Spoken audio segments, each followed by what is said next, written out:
কিছু হয় না ভাই, কিছু হয় না। আমি তো অনেক আগেই বলেছিলাম ভাঙড়ের মানুষ দৃষ্টান্ত তৈরি করবে, কোনো নটিনিয়াস ক্রিমিনালকে তারা জিতে পাঠাবে না।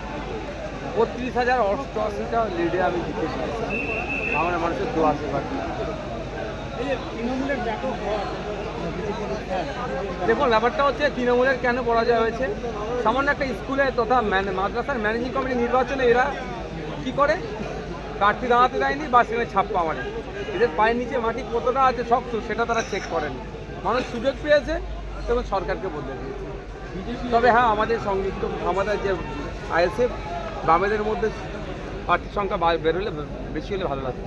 ডবল ডিজিটের কথা বলেছিলেন, আমরা সেই জায়গায় পৌঁছাতে পারিনি, মানে কাঁসা নিয়ে লড়াইয়ে নেমেছিলাম। মানুষ যতটা চেয়েছিলাম সেই অর্থ হয়তো গ্রহণ করে। জয়ের পর ভাঙড়ের বিস্তীর্ণ এলাকা জুড়ে তৃণমূল কর্মীদের বাড়িঘর ভাঙচুর লুটপাট হচ্ছে, কি বলবেন?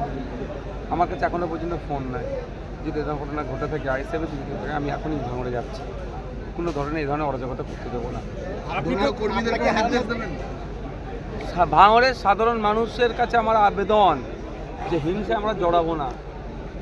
গতকালকেও আমাদের যখন কর্মীদের নিয়ে মিটিং ছিল তখন একটা কথাই বলেছিলাম, আমরা শান্তি প্রতিষ্ঠা করতে কোনোভাবে অন্যায়কে আমরা প্রশ্রয় দেবো না।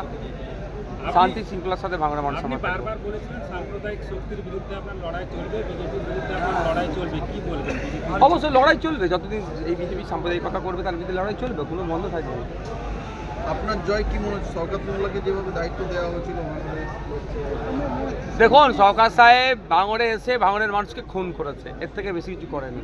ভাঙড়ের মানুষ জবাব দিয়েছে। মমতা বন্দ্যোপাধ্যায়, অভিষেক বন্দ্যোপাধ্যায় কি বলবেন? এখন তারা যে জ্বালায় জ্বলছে, এখনই কাটা গায়ে আমি নুনের ছিটা ছড়াতে চাই। হ্যাঁ, হ্যাঁ, আমি সেখানেও যাবো।